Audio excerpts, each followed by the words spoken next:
Good morning, everyone. Welcome to Volpe Creates show. I am your host, Chris. This is our morning community conversation about the video game industry. I hope you all are doing well on this Tuesday, August 25th. I see Tom is already first into the chat at 9:29 before we even get started. So, good morning, Tom.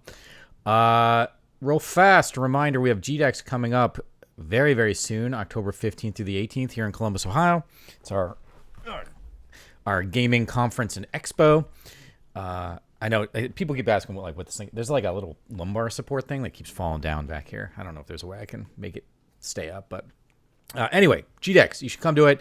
Go to www.thegdex.com and check that out. We've got a lot of announcements that we're making. Side note, I also cut my finger. It's my working finger. This is how I use my fingerprint scanner on my computer, and I couldn't sleep very well last night, and so for whatever reason I was like, I'll start doing some like chores or whatever. And one of the chores that I was trying to get this part of my watch out so I could replace the battery, and I just sliced my finger. So that was fun for midnight. It kept bleeding for like 30 minutes, but we're here. We're excited to do this. We got Pumpkin visiting. Hey, Pumps. You want to say hi, sweetie?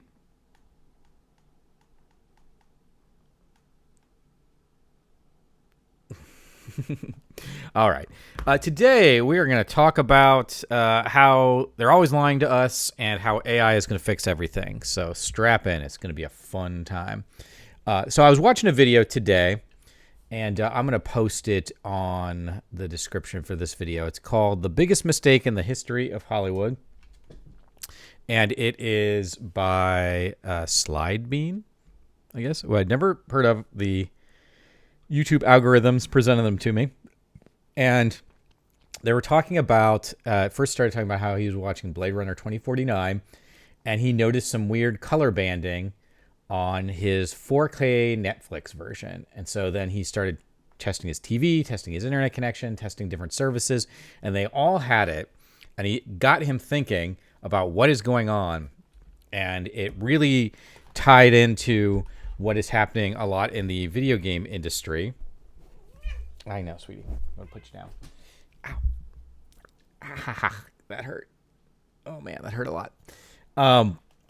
And what he discovered in his investigations is that even though there is all this content in 4K, there is all of these graded Blu-rays and whatever, that, like most things in the world these days, it's kind of just a big lie.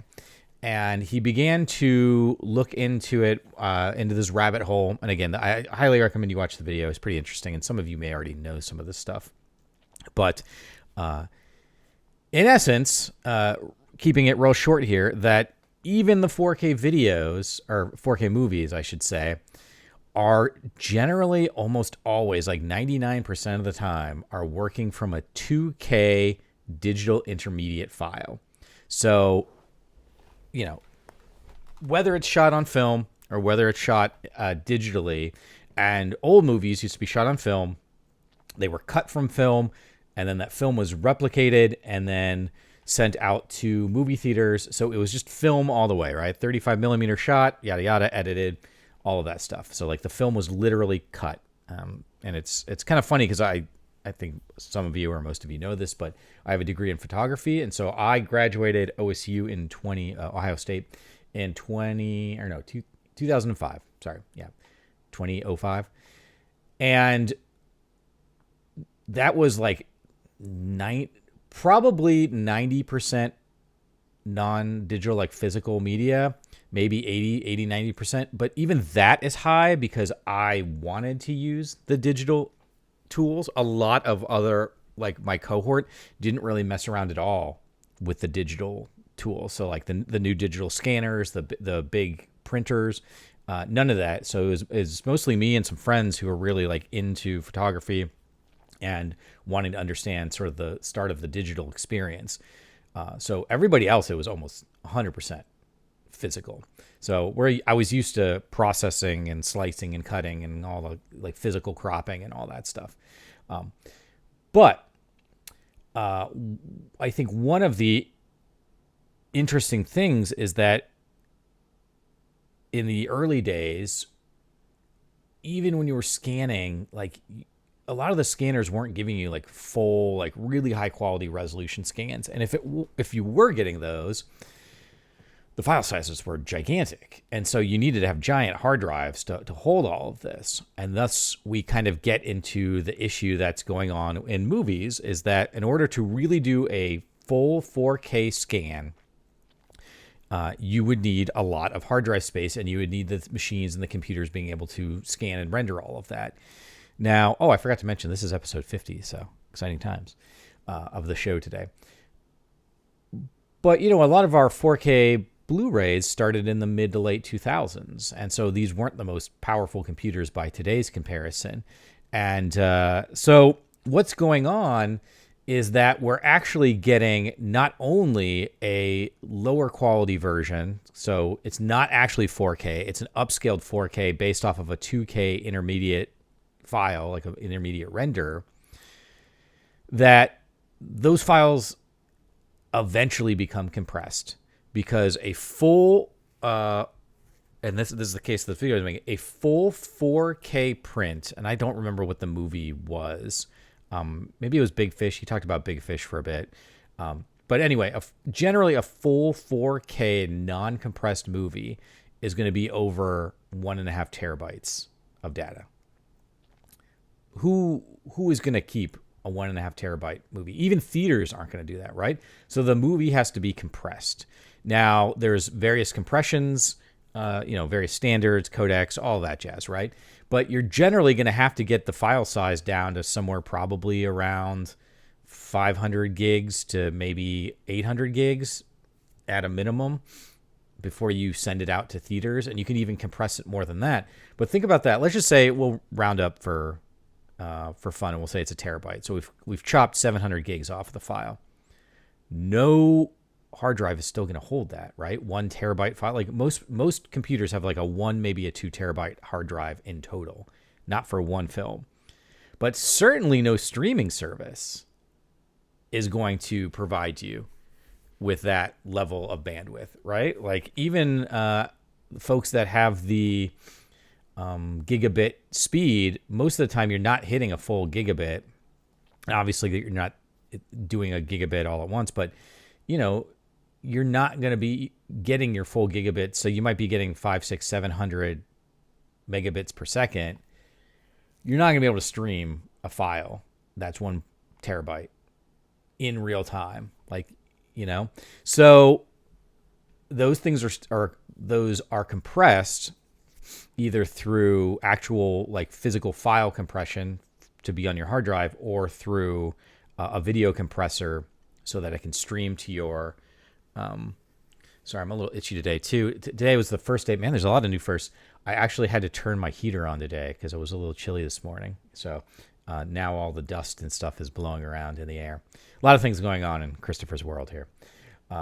So anyway, all of these things mean, in essence, that there really are no 4K movies, like actual native 4K movies. Because in order to do that, they would have to go back to the print, the original print.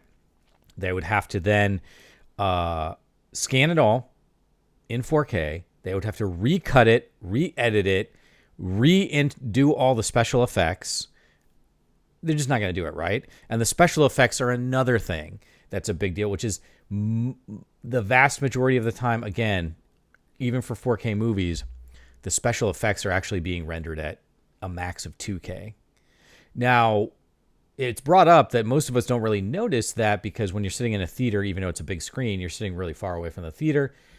I don't know about your living room. I have a 77-inch TV, which I think recommends like 8 to 10 feet. Let's look it up real quick. 77-inch.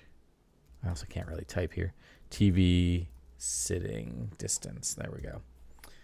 For a 77-inch 4K TV, the ideal viewing distance is between 6.5 and 9.5 feet. I'm sitting farther than that.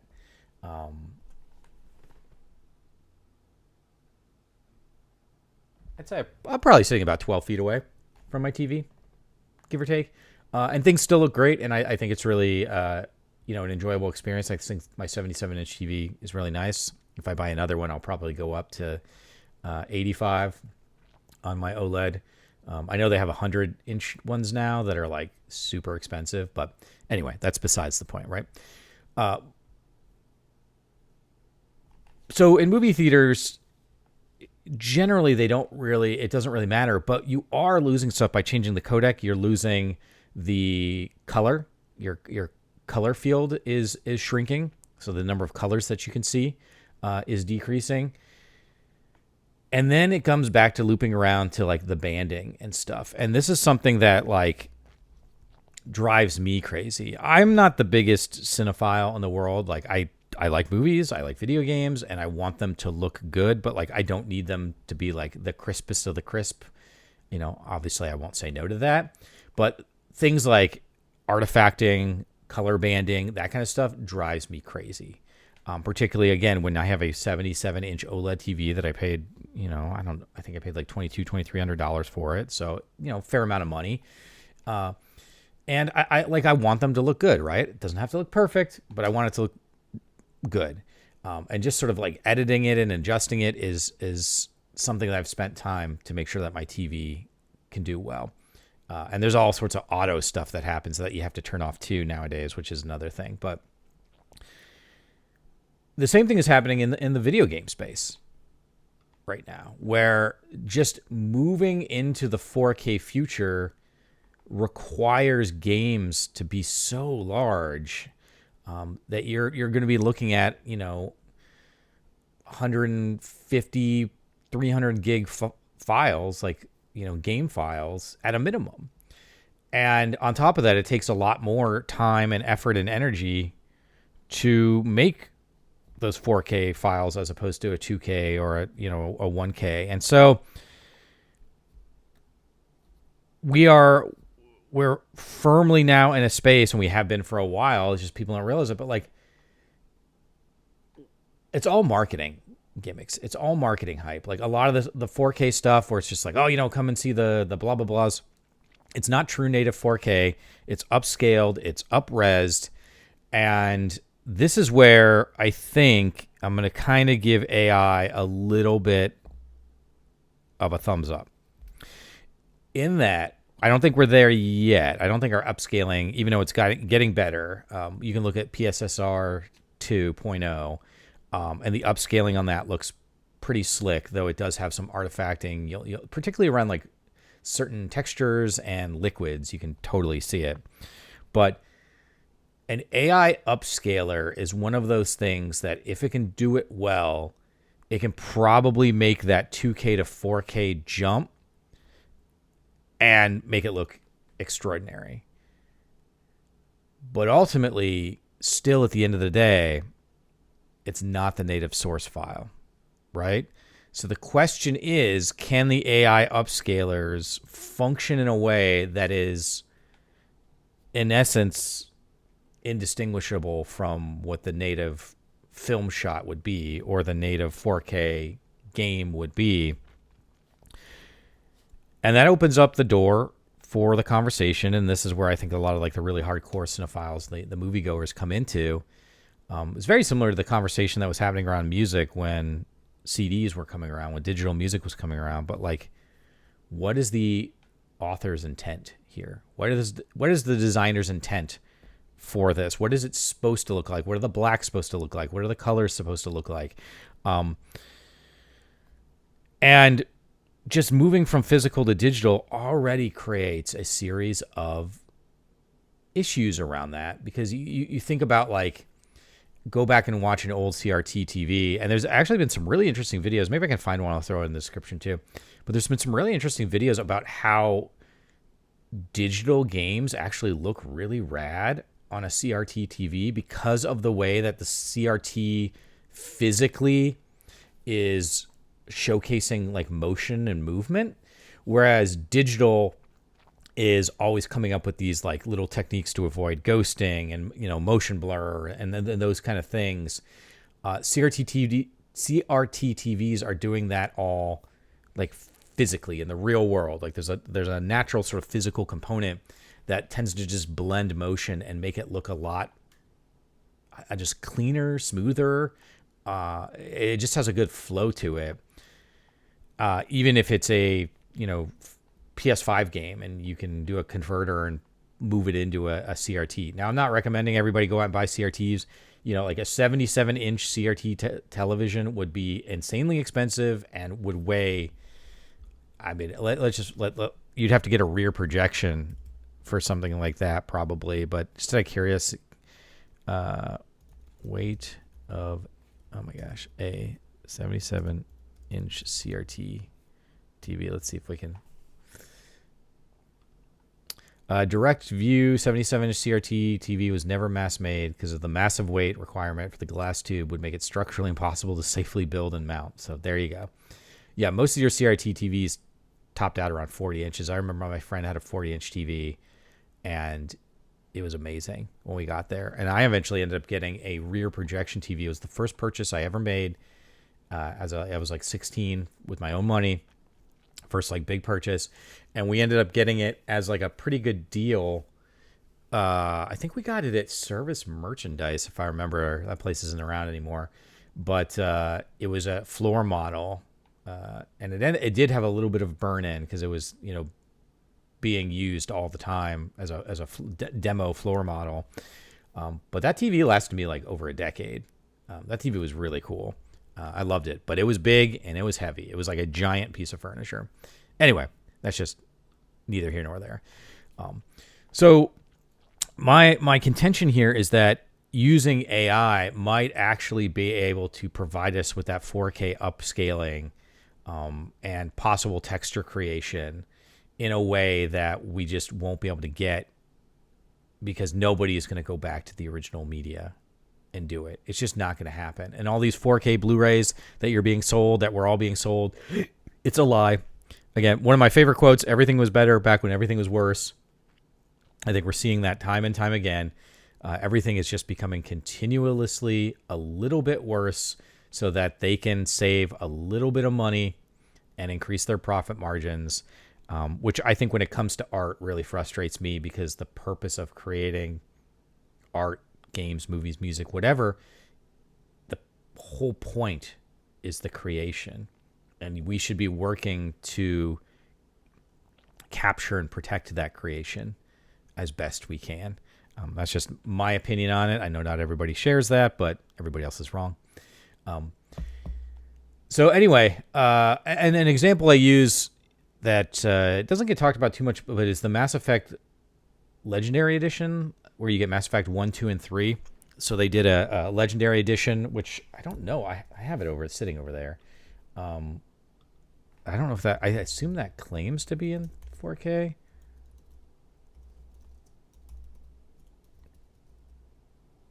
God, it's hard to type with this. The Mass Effect Legendary Edition says it runs in native 4K Ultra graphics on PC, PS4, 5, and the Xbox Series X. So even that is probably, they're using some upscaling technology for sure to run at. It says it targets a native 4K resolution, 60 frames per second. So, okay. But, I haven't seen a Digital Foundry or anything to like really test that out.